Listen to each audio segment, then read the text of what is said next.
Alright, so today I am taking the next step to building out my fish room here, and that is a very important step, which is installing an air loop system.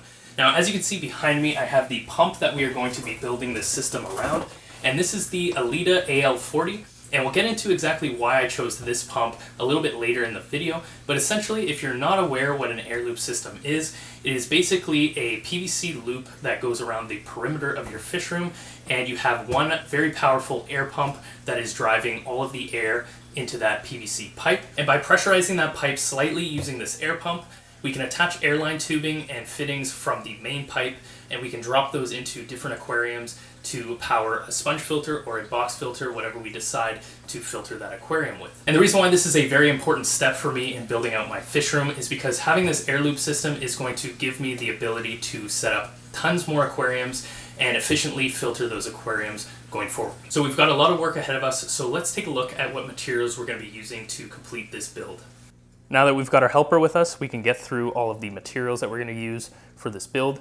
So starting over here, I'm going to be using 1-inch PVC to complete the build. So with that said, all of these fittings here are all 1 inch. So we've got some elbows here to get around the corners. We've got some T-fittings to complete the loop. I've also got a ball valve here. Now this is going to be very important in our air loop system because this is going to allow us to bleed off any excess pressure from the system. Because one of the important things with an air loop system is that you don't want to have too much pressure working against your pump.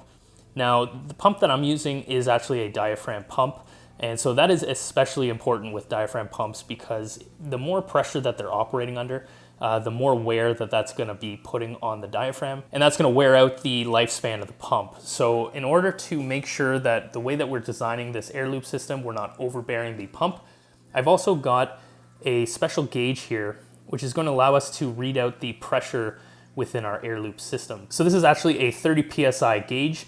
Now we're not going to be reaching anywhere close to 30 PSI in our air loop system.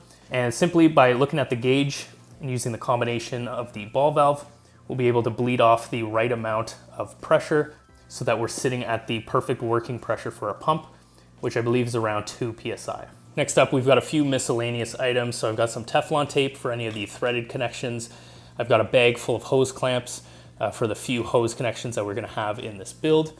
And then I've also got some strapping here, which is going to allow us to connect that PVC pipe to our wall. We've got a tool here for cutting PVC, which is going to make it a lot easier to make those cuts. And lastly, we've got some of these air valves. So these guys are threaded on one end, which is going to screw into the PVC pipe. And then the hose barbed end is going to attach to the airline tubing, and that's going to drive the air down into our sponge filters. So I've got around 20 of these, which should be good for my fish room. And I can always add more into the air loop system in the future if I need to. So my next step is to simply measure and cut the PVC to size so that I can have a loop going around the perimeter of my room. Now, as you can see, I do have a few obstacles around the ceiling of my room, so it's probably going to sit around a foot from the ceiling, which is totally fine with me. All right, so here's a little update. We have all of the PVC pipes fully cut. Everything's been dry fit and fits really nicely in my fish room. But before we go installing this, I'm just going to quickly go over the game plan for this. So let's take a little trip to the fish room. All right, so here we are in the fish room. Now, full disclosure, I do not have a ceiling in my fish room, so that's something I'm going to have to address at some point. But I think right now that actually helps us because as you can see, I've got a little shelving unit here in the closet of my fish room. And I'm thinking this top shelf here is going to be the perfect spot for installing the air pump. So what I'm thinking is we can run the PVC up and over this wall here. We can drop it down just right there and then run it around the perimeter of my room. And I think this plan is going to be nice and discreet, and hopefully by keeping this air pump in the closet, it'll kind of reduce some of the sound. So the only minor inconvenience I'm having with doing this project is that unfortunately I couldn't find white 1-inch PVC anywhere. I've been to probably 3 different Home Depots and Arona just to get all the fittings for this project. But fortunately, I was able to get 1-inch PVC pipes in the electrical conduit aisle. The only downside to that is obviously it is gray, and I'm not a huge fan of the look of the white fittings with the gray pipes. And because everything in my fish room here is more or less black color, I'm thinking I'm going to spray paint all of the pipes and fittings black, and at least that way everything should match and this won't be as big of an eyesore in my fish room. All right, so check it out. The air loop system is up on the wall, and I'm really happy with the way that it's turning out. We've got a few additional things to wrap up before the project is done, and the first one is installing these valves that are going to allow us to drop some airline tubing into our aquariums. Now, to install these on the pipe is actually really quite simple, and in order to do that, I'm going to use a 3/16 inch drill bit to drill the pilot holes, and then once the holes are in the pipe, we can actually fit the valve into the chucks of our drill, and we can use our drill to screw the threaded portion into the pipe. And I tested it out with a scrap piece of PVC here, and it fits really nice and snug, and I don't think we're going to have any air leaking from that fitting. So we'll go ahead and start drilling some holes in the pipes and installing the valves. Now, another thing we have to install as well is the pressure gauge that I mentioned earlier. So I've got the piece of pipe that we're going to attach the pressure gauge here. This is going to be located within the closet, so it'll be a little bit out of the way.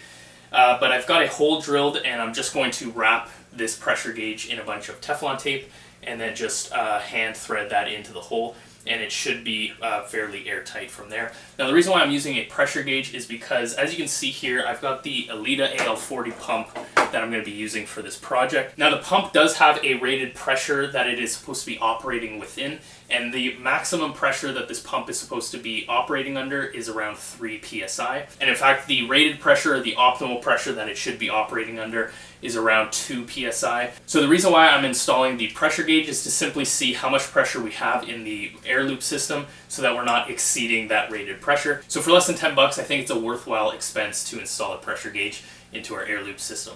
And the final part here is I have a threaded fitting that we're going to attach a ball valve so that we can bleed off any excess air if we have to.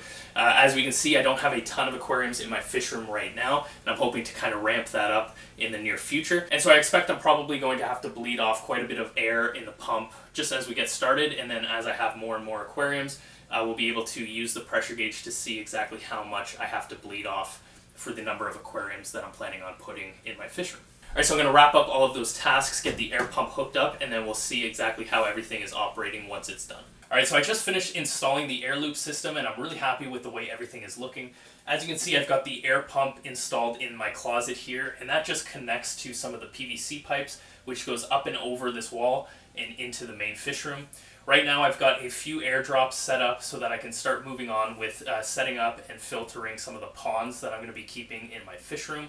But I have quite a few more valves ready and available for when we set up some aquariums. We can easily drop some airline tubing from those valves and get those filters set up. So far, this pump seems like it's putting out a ton of air, and I actually have to bleed off quite a bit when I'm testing out with the limited number of air drops that I currently have. And so that's a good sign that it has quite a bit of capacity, and I'm going to be able to set up quite a few more aquariums with this one pump. So we'll see in the next few months after I set up a few more aquariums if we end up running out of air or exactly how many aquariums we can be filtering off of this one pump. So now we just have to move on with starting to set up some ponds and aquariums in this fish room, which is obviously super exciting for me. So if you want to see some more videos on me setting up my fish room or growing some immersed aquarium plants, consider subscribing to my channel. Thank you very much for watching, and until next time, take care.